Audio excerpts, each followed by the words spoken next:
Hi, welcome to 2020 Tasty Treats with GourmetQuilter. I'm Susan Clare, GourmetQuilter, and this is the start of a new one of our series of 20 things during 2020, and we're doing 20 appliques this time. We're doing 20 dogs.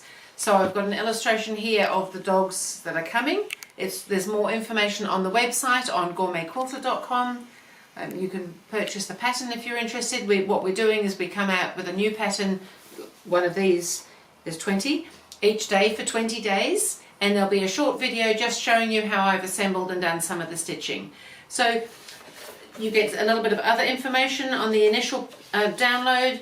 There's information on cutting all the backgrounds. We're using different size backgrounds, and just some general information on applique and patchwork piecing in case you want to join them into something. So for the series I will be using, because I'm doing free motion fused applique, I'll be using a stabilizer when I'm doing the stitching, and I use a cotton batting, so I'll be using that behind all of the patches when I'm doing the applique, just because it stabilizes. When you do free motion stitching around things, it needs something to stabilize it, otherwise it can scrunch up, and that's not really a nice look. Dogs do not like to be scrunched up, or anything else for that matter.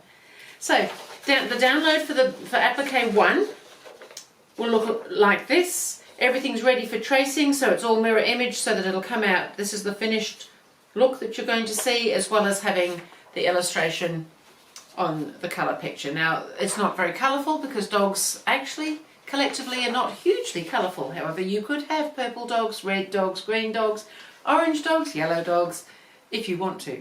I'm generally doing fairly neutral dogs.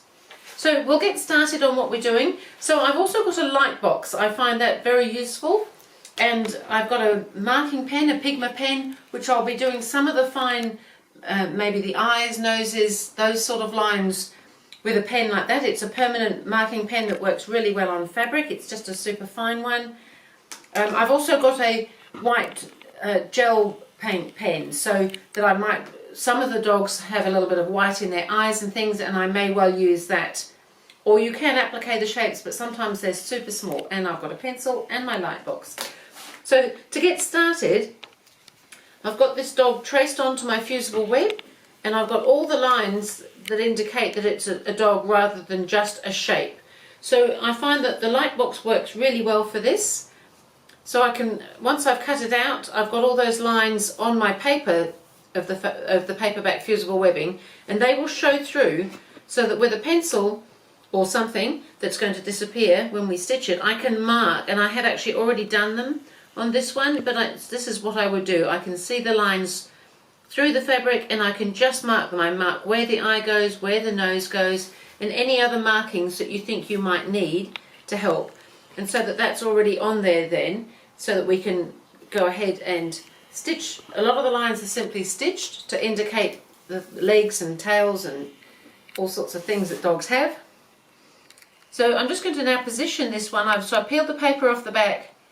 I'm just going to position that. So keep an eye on the distances either side. He's not a very large applique because he's pretending he doesn't really exist by laying down quite small. So on this particular one, there's a little collar, and I've got a nice bright blue collar, and that would normally go in behind this leg. So it needs to sort of stop there as if it's going behind, even though the leg is all kind of the one fabric. So we just need to put it so that it looks as if it's going to sort of stop there, and then it just comes up there.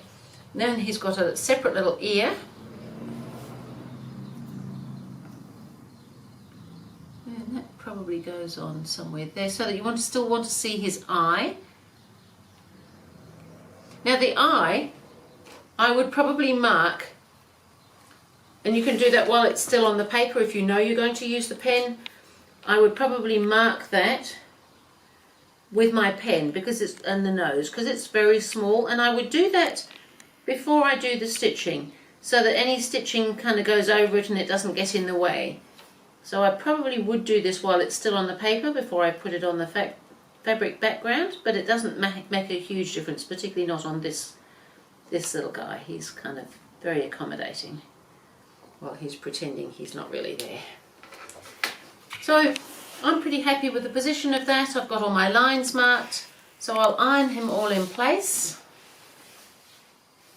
And then I'm just going to pop this cotton batting behind, and I'm just going to press that. It's not fusible, but it sits nicely when it's all cotton like that.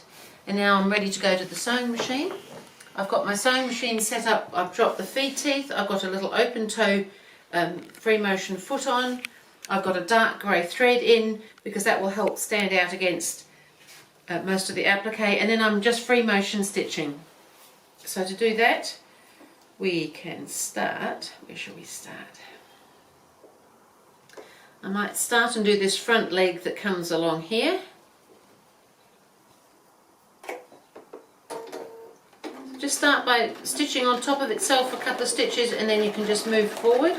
The stitch length will be determined by how fast you move and how fast your sewing machine moves as well. It's all part of it. Now I'm just going to follow around on the applique shape, but close to the edge. So it's just a straight stitch. And then when I come to a marking that has to come in like this, I'm just going to trim that thread end out of the way. When I have a marking that comes in to indicate his leg there, I just will come up and stitch that now as well. And then I'll come back down that line, and that double line of stitching just helps make it a little bit more obvious. And then continue on. So then we've got another one of those lines here to stitch to indicate this hind leg.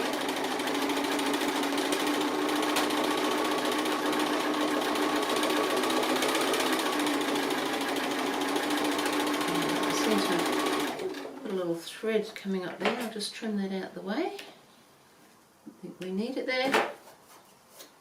And I'll just keep going around now. So it's just around this hind leg here, and then we're going to scoot back along this tail here.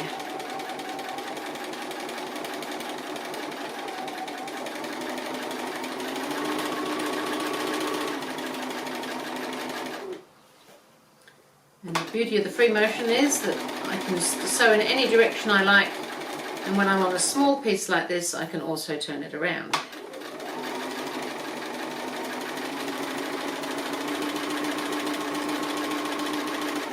So now I've got to the collar, so I think I'll just go on and do the collar now as well. So we'll just go around, just make sure we've got that edge in. And then I'll just go along the top of the collar there so that I'm now onto the head. And now we've got the ear. Quite a busy little dog, this little dog. Even though he's pretending he's not there. So around the ear and along the top of that again, and then just around that face. And that's pretty much this dog done. He is a little cutie.